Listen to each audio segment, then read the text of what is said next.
നമ്മുടെ നാട്ടിലെ ഗോദി മീഡിയ ഏറ്റവും സ്ട്രഗിൾ ചെയ്യുന്ന ഒരു പീരീഡാണ് കേട്ടോ. അപ്പം നമ്മുടെ നാട്ടിലെ ഗോദി മീഡിയ എന്ന് പറയുമ്പം നോർത്ത് ഇന്ത്യയിലാണ് ഗോദി മീഡിയ. നമ്മുടെ നാട്ടിലോട്ട് വരുമ്പം മലനാടൻ സാജനും അതുപോലെ തന്നെ മറ്റ് നമ്മുടെ വറയൻ ടി ജി, പിന്നെ നമ്മുടെ നിഷ്പക്ഷ സംഗി പണിക്കർ, പിന്നെ നമ്മുടെ ABC സുനിൽ വളിയാർ, ഇങ്ങനത്തെ കുറേ ആളുകൾ കൂടി നമ്മുടെ അതുപോലെ അവരെ കൂടെ ഗോദി മീഡിയയും കൂടെ കൂടി ഏറ്റവും കൂടുതൽ ഇപ്പം സ്ട്രഗിൾ ചെയ്യുന്നൊരു പീരീഡാണ്. കാരണം അവർ ഇന്ന് പറയും മോദി അമേരിക്കയിൽ പോയി കുഴി കുത്തി വെള്ളം കണ്ടു, നമ്മൾ അമേരിക്കയിൽ കുഴി കുത്തിയിട്ടുണ്ട് മക്കളെ, വെള്ളം കണ്ടു, ഇന്ത്യക്കാർക്ക് ഇനി അതിൽ നിന്ന് വെള്ളം കുടിക്കാമെന്ന്. അത് കഴിഞ്ഞ് കുറച്ച് മാസങ്ങൾ കഴിഞ്ഞ് കഴിഞ്ഞാൽ ഇവർ തിരിച്ച് പറയേണ്ടി വരും, സോറി മക്കളെ, നമ്മൾ കുത്തിയ കുഴിയിലെ വെള്ളം തീർന്നു പോയിട്ടുണ്ട്, നമ്മൾ അടുത്ത കുഴി അങ്ങ് ചൈനയിൽ പോയി കുത്തുന്നുണ്ട്, അവിടെ നിന്ന് വെള്ളം കുടിക്കാമെന്ന്. പിന്നെ 2-3 മാസം കഴിഞ്ഞാൽ പറയും അവിടുത്തെ വെള്ളം തീർന്ന് നമ്മൾ ജപ്പാനിലോട്ട് പോയിട്ട് കുഴി കുത്തി വെള്ളം കാണുന്നുണ്ട്.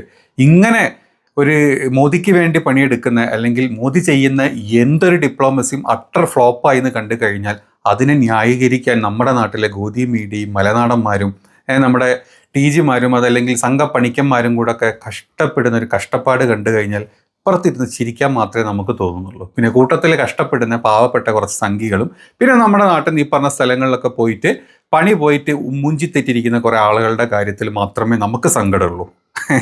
നമ്മൾ ഇന്നലെ മുതൽ കാണുന്ന ഈ പറഞ്ഞ ചാനലുകളിൽ കാണുന്ന ന്യൂസുകളാണ് ഈ ഒരു കഷ്ടപ്പാട് വെളുപ്പിച്ച് എങ്ങനെങ്കിലുമൊക്കെ ഒന്ന് വെളുപ്പിക്കാമെന്ന് വിചാരിച്ചിട്ട് അങ്ങോട്ട് വെളുക്കണില്ല. എത്ര വെളുക്കാൻ വേണ്ടിയിട്ട് ഇങ്ങനെ തേച്ച് അവസാനം ഇത് വെള്ളപ്പാണ്ടായിട്ട് ഇങ്ങനെ പ്രോമിനൻ്റ് ആയിട്ട് ഇങ്ങനെ കണ്ടുകൊണ്ടിരിക്കുന്ന ഒരു അവസ്ഥ നിങ്ങൾ ആലോചിച്ച് നോക്ക്. 7 മാസം മുമ്പ് മോദി അങ്ങ് അമേരിക്കയിലോട്ട് പോയപ്പോൾ നിങ്ങൾക്ക് ഓർക്കുണ്ടോ, നമ്മുടെ ഗോസ്വാമി കുത്തിയിരുന്നിട്ട് എന്തായിരുന്നു വാഴ്ത്തുപാട്ടുകളിലെ എന്തൊക്കെ കാര്യങ്ങൾ പാടി മോദിയെ പൊക്കാൻ വേണ്ടി എന്തൊക്കെ പാടി. മോദി അമേരിക്കൻ ട്രംപുമായി കൂടി ഇന്ത്യയിലുള്ള അമേരിക്കക്കാർക്ക് വേണ്ടിയിട്ട് ഇനി ഒന്നും സേഫാണ്, ഇവിടെ നിന്ന് ഇനി ഒരുപാട് ഇന്ത്യക്കാരിതാ അമേരിക്കയിലോട്ട് പോകുന്നു, നമ്മളെ ഭാവി കംപ്ലീറ്റ് നമ്മുടെ ഭാവി സെറ്റാണ് എന്ന് പറഞ്ഞ അതേ ഗോസാമൻ നമ്മുടെ പശു സ്വാമി ഇന്ന് പറയുന്നത് അമേരിക്കനെ പറ്റി എന്തൊക്കെ കുറ്റങ്ങൾ പറയുന്നു. ഇതോടുകൂടി മോദി ഇന്ത്യനെ മേക്ക് അമേരിക്ക എന്ന് മാറ്റിയിട്ട് മേക്ക് ഇന്ത്യ ഗ്രേറ്റ് അഗെയിൻ എന്നാക്കും എന്നൊക്കെ പറഞ്ഞിട്ട് ഇവിടെ കിടന്ന് കക്കൂസ് പോലെ വാരി ഈ ചാണകം വിതരേണ്ട ഒരു അവസ്ഥ. അതാണ് ഇപ്പം ഈ ഗോദി മീഡിയക്കും നമ്മുടെ നാട്ടിലെ മലനാടൻ മീഡിയാസിനും ഒക്കെ നടക്കുന്നത്. അതായത് ചാണക മീഡിയാസിനും മൊത്തം നടക്കുന്ന ഒരവസ്ഥയാണിത്. സത്യത്തിൽ ഇവരെന്തൊക്കെ വെളുപ്പിച്ച് കഴിഞ്ഞാലും നിങ്ങൾ എന്തൊക്കെ വെളുപ്പിച്ച് കഴിഞ്ഞാലും നമുക്കറിയാം യഥാർത്ഥത്തിൽ എന്താണ് ഇവിടെ നടന്നുകൊണ്ടിരിക്കുന്നത്. ആർക്കാണ് യഥാർത്ഥത്തിൽ പണി കിട്ടിയത്, ഇന്ത്യക്കാർക്ക് എത്രത്തോളം പണി കിട്ടിയിട്ടുണ്ട് എന്നുള്ളത് അല്ലേ. മലനാടൻ്റെ ഒരു ന്യൂസ് കണ്ടപ്പോൾ എനിക്ക് ഭയങ്കര കോമഡി. ഈ പാവം കിടന്ന് കഷ്ടപ്പെട്ട് എന്താ പറയുക ഒരു ചെയിന് കണ്ടപ്പോഴേ 1 ലക്ഷം ഡൊണാൾഡ് ട്രംപ് പ്രഖ്യാപിച്ച H-1B വിസയുടെ $1,00,000 എന്ന നിബന്ധന അടിസ്ഥാനപരമായി ഈ ട്രംപിന്റെ പ്രതികാരം ഇന്ത്യക്ക് എങ്ങനെ ഗുണമുണ്ടാവും? ഇന്ത്യ നേരിടുന്ന ഏറ്റവും വലിയ പ്രതിസന്ധി എന്ന് പറയുന്നത് നമ്മുടെ രാജ്യത്തെ ചെലവ് കുറഞ്ഞ വിദ്യാഭ്യാസം സർക്കാർ ഗ്രാന്റ് കൊടുത്ത് പഠിപ്പിക്കുന്നത്. ഇവിടെ MBBS പഠിക്കാൻ വളരെ കുറവാണ്. ഒരു സർക്കാർ മെഡിക്കൽ കോളേജിൽ MBBS പഠിച്ചാൽ വളരെ കുറച്ച് ഫീസേ ഉള്ളൂ. IIM-ലും IIT-ലും പഠിച്ചാൽ കുറഞ്ഞ ഫീസേ ഉള്ളൂ. അങ്ങനെ കുറഞ്ഞ ഫീസിൽ ഏറ്റവും ബുദ്ധിയുള്ളവർ ഇവിടെ പഠിക്കും. എന്നിട്ട് ഈ ബുദ്ധിയുള്ളവരെല്ലാം നേരെ അമേരിക്കയ്ക്കും ബ്രിട്ടനും അങ്ങനെയുള്ള രാജ്യങ്ങളിലേക്ക് പോകും. നമ്മുടെ ഏറ്റവും പ്രഗത്ഭരെല്ലാം നാടുവിടുകയാണ്. കാരണം അവർ വന്ന് റിക്രൂട്ട് ചെയ്യും, ക്യാമ്പസ് റിക്രൂട്ട് ചെയ്യുമ്പോൾ പ്രഗത്ഭന്മാരെ കൊണ്ടുപോകുന്നത്. ഈ H-1B അടക്കമുള്ള വിസകളൊക്കെ നമ്മുടെ രാജ്യത്ത് ഏറ്റവും ബുദ്ധിയുള്ളവരെ കൊണ്ടുപോകുന്നതാണ്. ഇവരാണ് പോയി അമേരിക്കയിലും ബ്രിട്ടനിലും ജർമ്മനിയിലും ഒക്കെ അവരുടെ സമസ്ത മേഖലകളെ പരിപോഷിപ്പിക്കുന്നത്. ഇത്തരത്തിൽ അമേരിക്കയിലെ വലിയ കമ്പനികളെ ഒക്കെ നയിക്കുന്നതും വലിയ മാനേജ്മെന്റ് റോളിൽ ഇരിക്കുന്നതും ഇന്ത്യക്കാരാണ്. ആ ഇന്ത്യക്കാരും മിക്കവരും തന്നെ ഇവിടെ നിന്ന് പഠിച്ച് ഇവിടെ നിന്ന് വിദ്യാഭ്യാസം ഉണ്ടാക്കി ഇവിടെ നിന്ന് എല്ലാ പരീക്ഷകളും കിട്ടിയിട്ട് അമേരിക്കയിലേക്ക് പോയതാ. അവർക്ക് ഇനി പോകാൻ കഴിയില്ല.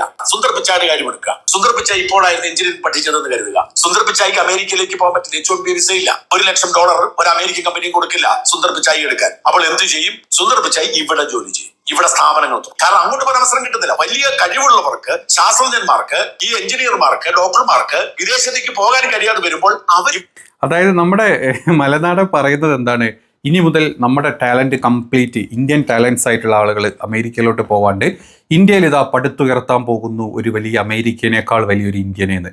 ഇവിടെ എന്ത് കോപ്പ് ഉണ്ടായിട്ടാണ്, ഇവിടെ എന്ത് ഇൻഫ്രാസ്ട്രക്ചേഴ്സ് ഉണ്ടായിട്ടാണ് നിങ്ങൾ ഈ ചലച്ചുകൊണ്ടിരിക്കുന്നത്? ഈ പറഞ്ഞ ഇന്ത്യയിൽ നിന്ന് ഇപ്പം നമ്മളെ സുന്ദർ പിച്ചൈ ഇന്നാണെങ്കിൽ അമേരിക്കയിലോട്ട് പോവില്ലായിരുന്നു, ഇവിടുത്തെ ഏതെങ്കിലും കമ്പനിയിൽ വർക്ക് ചെയ്തിരുന്നു. സുന്ദർ പിച്ചൈ ഇന്നാണെങ്കിൽ ഇവിടുത്തെ ഏതെങ്കിലും അമേരിക്കൻ കമ്പനിയിൽ തന്നെ പോയി വർക്ക് ചെയ്തേനെ അല്ലേ. അങ്ങനെ സത്യമല്ലേ. ഇവിടെ ഇപ്പം നമ്മൾ IT കമ്പനികളിൽ 90% അമേരിക്കൻ കമ്പനീസാണ്, ഇന്ത്യൻ കമ്പനീസ് അല്ല. അപ്പോൾ സുന്ദർ പിച്ചെ മാത്രമല്ല, ഇപ്പം പഠിച്ചിറങ്ങുന്ന അമേരിക്കയിലോട്ട് പോകാൻ വിചാരിച്ച ഓരോരുത്തരും ഇന്ത്യയിലുള്ള അമേരിക്കൻ കമ്പനികളിൽ വർക്ക് ചെയ്യും. അവിടുന്ന് ഇഷ്ടപ്പെട്ടിട്ടുണ്ടെങ്കിൽ അമേരിക്ക ഏതെങ്കിലും കോലത്തിൽ അങ്ങോട്ട് അവരെ കൊണ്ടുപോവുകയും ചെയ്യും. അപ്പോൾ അതുകൊണ്ട് അമ്മ അതിൽ തള്ളൽ എന്നെ പൊന്നു സജ, ഞങ്ങൾ ചോറ നിന്നത് നിന്നെ പോലെ ചാണകല്ല. അതുകൊണ്ടാണ് പറഞ്ഞത്. പിന്നെ നമ്മുടെ നാട്ടിലെ ഇത്രയും ടാലൻസ് അങ്ങോട്ട് പോകുന്നുണ്ട് എന്നുള്ളൊരു വിചാരം ഇന്നലെ അമേരിക്ക, അതായത് അമേരിക്കൻ പ്രസിഡന്റ് ഡൊണാൾഡ് ട്രംപ് ഈ ഒരു വിസ മാത്രം കൂടെ സ്റ്റോപ്പ് ചെയ്തപ്പോഴാണ് നമുക്ക് നമ്മുടെ മനസ്സിലോട്ട്, മോദിയുടെ മനസ്സിലോട്ട് കയറി ചാടി വന്നത്. നമ്മൾ ബാക്കിയുള്ളവരെ ആശ്രയിക്കണം, അത് ആശ്രയിച്ചാൽ ജീവിച്ച്, അത് വേണ്ട, നമ്മളെ തന്നെ ആശ്രയിച്ച് ഇവിടെ തന്നെ ഇത് ഉണ്ടാക്കണം എന്നൊക്കെ ഒരു അമേരിക്ക ഒരൊറ്റ വിസ അങ്ങോട്ട് സ്റ്റോപ്പ് ചെയ്തപ്പോഴല്ലേ, ഒരൊറ്റ type of visa H-1B visa മാത്രം അങ്ങ് സ്റ്റോപ്പ് ചെയ്തപ്പോൾ നമുക്ക് ഇങ്ങനെ ഉടലെടുത്ത് വന്ന പുതിയ വികാരങ്ങളാണോ ഇന്ത്യനോടുള്ള സ്നേഹവും ഇന്ത്യയിലെ ടാലൻസ് മൊത്തം അങ്ങോട്ട് പോകുന്നു എന്നുള്ള തോന്നൽ വന്ന അതുകൊണ്ടാണോ? അല്ല. അത് വരാനുള്ള കാരണം മുഞ്ചി തെറ്റി എന്ന് മനസ്സിലായി, കയ്യിൽ നിന്ന് പോയി എന്ന് മനസ്സിലായി, ഉടുത്ത തുണി ഊരിയിട്ടായിരിക്കുന്നത് എന്ന് മനസ്സിലായപ്പോൾ ആ ഉടുത്ത തുണി ഊരിയ സ്ഥലത്ത് കവർ ചെയ്യാനാണ് നമ്മുടെ നാട്ടിലെ ഗോദി മീഡിയയും സാജനും അല്ലെങ്കിൽ TGയും നമ്മുടെ സംഘ പരിവാണ പണിക്കന്മാരും എല്ലാവരും കൂടെ കൂട്ടുന്നത്. നമ്മൾ അർണബ് ഗോസ്വാമിമാരൊക്കെ ഉടുത്തഴിച്ചിട്ട് നമ്മുടെ ഭരണാധികാരിയുടെ മറയ്ക്കാൻ വേണ്ടിയിട്ട് ചെയ്യുന്ന വെറും വെളുപ്പിക്കൽ മാത്രമാണ്. ഇത് ഇന്നലെ പെട്ടെന്ന് പൊളച്ചു വന്നൊരു സാധനമല്ല.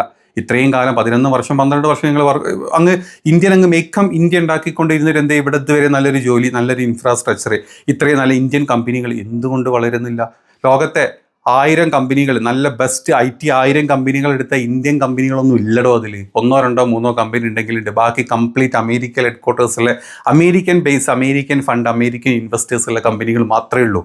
ഇത്രയും ആൾക്കാരെ വെച്ചിട്ട്, അല്ലെങ്കിൽ ഈ ഒരു അവസ്ഥയിൽ ഇത്രയും പണിക്കാർ അല്ലെങ്കിൽ ഇത്രയും ആളുകൾ നമ്മുടെ നാട്ടിൽ നിന്ന് ഇറങ്ങി വരുന്ന, എഞ്ചിനീയറിംഗ് കഴിഞ്ഞ് NIT നിന്നും IIT നിന്നും IIM നിന്നും, അതല്ലെങ്കിൽ ഡോക്ടേഴ്സ് വലിയ എയിംസ് നിന്നും അവിടെ നിന്നൊക്കെ ഇറങ്ങി വരുന്ന ഡോക്ടേഴ്സിന് വർക്ക് ചെയ്യാനുള്ള ഇൻഫ്രാസ്ട്രക്ചർ നമ്മുടെ നാട്ടിൽ ഇതുവരെ ഉണ്ടാക്കിയിട്ടില്ല.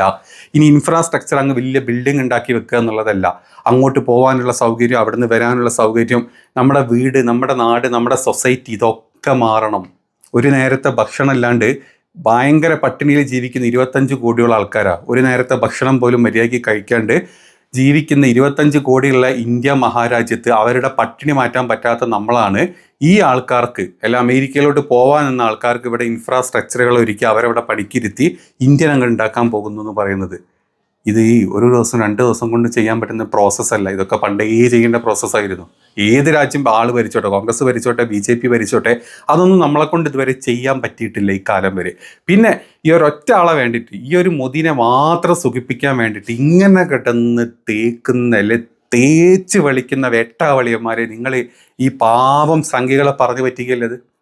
ഇപ്പം അമേരിക്കയിലോട്ട് പോകാൻ റെഡി ആയിട്ട് നിന്ന്, അല്ലെങ്കിൽ ഈ വിസക്ക് അപ്ലൈ ചെയ്യാൻ വേണ്ടി വെയിറ്റ് ചെയ്തിരുന്ന ഒരുത്തനുണ്ട്, മോദിയുണ്ട് മക്കളെ നിങ്ങൾ ഇവിടെ നിന്നോ, നിങ്ങൾക്ക് ഇവിടെ ഇങ്ങനെ കിട്ടുമെന്ന് പറഞ്ഞു കഴിഞ്ഞാൽ അവൻ മുഖത്തെ കാർക്കിച്ച് തുപ്പും. ഇതും പറഞ്ഞ് ഏതെങ്കിലും സംഘികൾ, അല്ലെങ്കിൽ ഇതും പറഞ്ഞ് ഏതെങ്കിലും മലനാടൻ്റെ ഒക്കെ ന്യൂസ് കണ്ട് ഞാൻ TV-യിലെങ്കിലും മലനാടൻ്റെ മുഖത്ത് തുപ്പിയിട്ടാ പോവുക.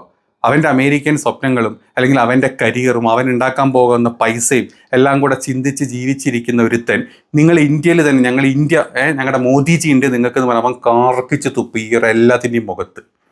അതൊന്നും അറിയാണ്ട് ചെറ്റക്കുടിയിൽ പട്ടിണി കിടന്ന് ജീവിച്ച് ഈ വീഡിയോ കണ്ടിരിക്കുന്ന സംഘികൾ കൈയടിക്കും. ഈ പറഞ്ഞ മലനാടൻ സാജൻ്റെ വീട്ടിൽ അല്ലെങ്കിൽ അവൻ്റെ കുടുംബത്തിലും അവൻ്റെ മൊത്തം സൊസൈറ്റിയിലും പകുതിയിലധികം ആൾക്കാർ അമേരിക്കയിലാണ്. അവനും പോവാറുണ്ട് ഇടക്കിടക്ക് ട്രിപ്പായിട്ട് UK-ലോട്ടും അങ്ങോട്ടും ഇങ്ങോട്ടും. അവൻ എന്തിനാ അവിടെ പോകണമെന്ന് എല്ലാവർക്കും അറിയാം. അപ്പം ഇതൊക്കെ ന്യൂസ് ചാനലിൽ ഇരുന്ന് പറയാൻ വളരെ സുഖമാണ്. പക്ഷേ ഈ അമേരിക്കയിലോട്ട് പോകാൻ വിചാരിച്ചിരുന്ന പല ആൾക്കാർക്കും അവരുടെ സ്വപ്നങ്ങൾക്കും, അല്ലെങ്കിൽ ഇവരൊക്കെ അവിടെ പോയിട്ട് അവരവിടെ നിന്ന് ഇങ്ങോട്ട് അയക്കുന്ന ഈ ഡോളേഴ്സിൻ്റെ അതിൻ്റെ ഒരു സാമ്പത്തിക ശക്തിയും കൂടെ ഇന്ത്യയിൽ നിന്ന് പോവുക. ഇവന് പോകാൻ പറ്റാത്തതോ ഇവന് ചെയ്യാൻ പറ്റാത്തതോ മാത്രമല്ല, അവൻ അവിടുന്ന് വിദേശ ഡോളേഴ്സ് ഇങ്ങോട്ട് അയക്കുമ്പോൾ നമ്മുടെ GDP-യിൽ അത് എത്രത്തോളം അഡീഷൻ ആവുന്നുണ്ട് എന്നുള്ള ഒരു കാര്യം കൂടെ അവിടെ ഇല്ലാണ്ടാവുക ചെയ്യുന്നത്. അപ്പോൾ അവൻ്റെ സ്വപ്നങ്ങളൊക്കെ പോയി കഴിഞ്ഞാൽ, അതല്ലെങ്കിൽ അവനെ കൊണ്ട് ചെയ്യാൻ പറ്റുന്നില്ലെങ്കിൽ അവനൊക്കെ എഗെയിൻസ്റ്റ് ആവും അറിയുന്നത് കൊണ്ടാണ് നമ്മുടെ ഗോസ്വാമിമാരും നമ്മുടെ മലനാടന്മാരും എല്ലാം ഈ കുത്തിയിരുന്ന് വെളുപ്പിക്കാൻ നോക്കുന്നത്. പക്ഷേ ഇത് കണ്ട് കൈയടിക്കുന്ന നമ്മുടെ നാട്ടിലെ സംഘികൾ മാത്രമാണ്.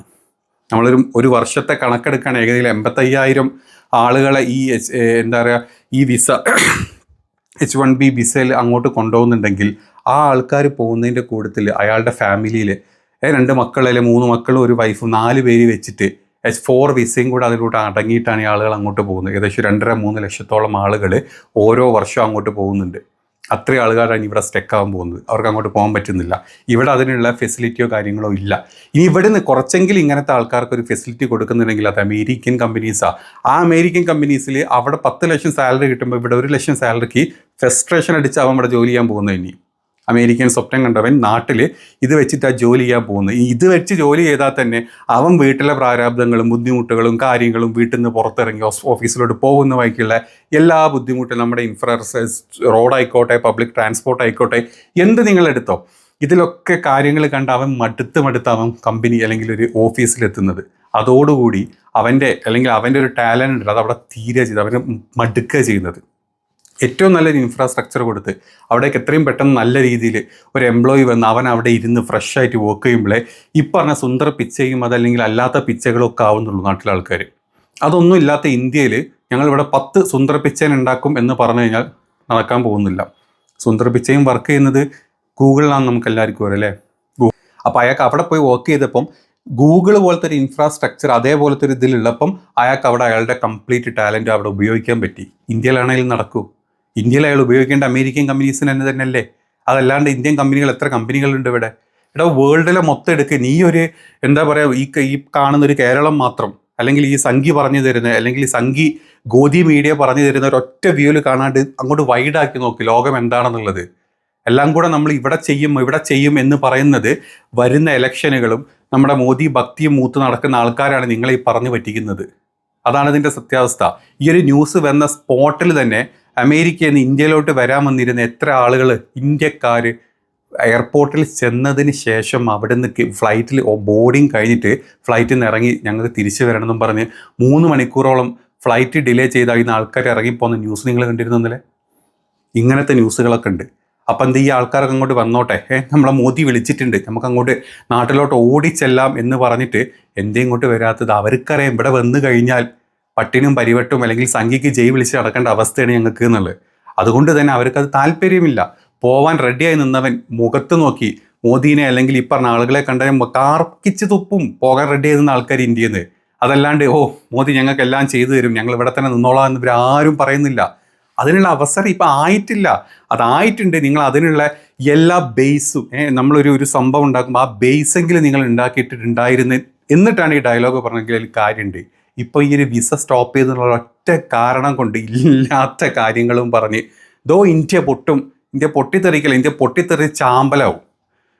ഈ ആൾക്കാരും ബാക്കിയുള്ള ആൾക്കാരും അങ്ങോട്ടുള്ള തീരുവയുടെ പ്രശ്നം, അങ്ങോട്ടുള്ള കയറ്റുമതിയും എല്ലാം മുഞ്ചി തെറ്റി നിൽക്കുന്ന ഒരു അവസ്ഥയാണ്. ഇനി അത് മാത്രമല്ല, അമേരിക്ക പുതിയൊരു കാര്യം കൂടെ പറഞ്ഞു വന്നിട്ടുണ്ട്. എന്തായിരുന്നു? ബൈ അമേരിക്ക ഹയർ അമേരിക്ക എന്നും പറഞ്ഞിട്ട്. അതായത് അമേരിക്കൻ പോളിസീസ് നിങ്ങൾ വാങ്ങിച്ചോ, അമേരിക്കക്കാരെ നിങ്ങൾ ഹയർ ചെയ്തോ. ഇത് ട്രംപ് ഇന്നും ഇന്നലെയും പെട്ടെന്ന് ഉണ്ടാക്കി വെടിപൊട്ടിച്ച് മാത്രമല്ല, ട്രംപ് കുറേ കാലങ്ങളായിട്ട് ചിന്തിച്ചുകൊണ്ടിരിക്കുന്ന കാര്യം. അതിപ്പം ട്രിഗർ ചെയ്യാനുള്ള കാരണം നമ്മുടെ മോദി ബ്രണ്ടുമായിട്ട് അത്തോതിൽ ട്രംപ് തെറ്റിയതിൻ്റെ കാരണമാണ് ഇപ്പം ഇതെല്ലാം കൂടെ ചാടി കയറി ഇന്ത്യയുടെ തലയിലോട്ട് കയറി വരുന്നത്. നല്ലൊരു ഈ പറഞ്ഞ H1B വിസയിൽ 72% ഇന്ത്യക്കാരാണ് പോയിക്കൊണ്ടിരുന്നത്. അവന്മാർക്ക് തന്നെ ഇന്ത്യക്കാരെ എയിം ചെയ്ത് തന്നെയാണ് ഈ പണി തന്നത് എന്നുള്ളത് പച്ചവെള്ളം പോലെ എല്ലാവർക്കും അറിയുന്ന കാര്യമാണ്. അതറിയാത്തതും അല്ലെങ്കിൽ അത് പുറത്ത് കാണിക്കാത്തതും നമ്മുടെ നാട്ടിലെ ഗോദി മീഡിയ മാത്രമാണ്, മക്കളെ മാത്രമാണ്. ഇനിയെങ്കിലും ഇതൊന്ന് മനസ്സിലാക്കിയിട്ട് വേണം വെറുതെ വന്നിട്ട് കൊണയ്ക്കാൻ ആരാണെങ്കിലും.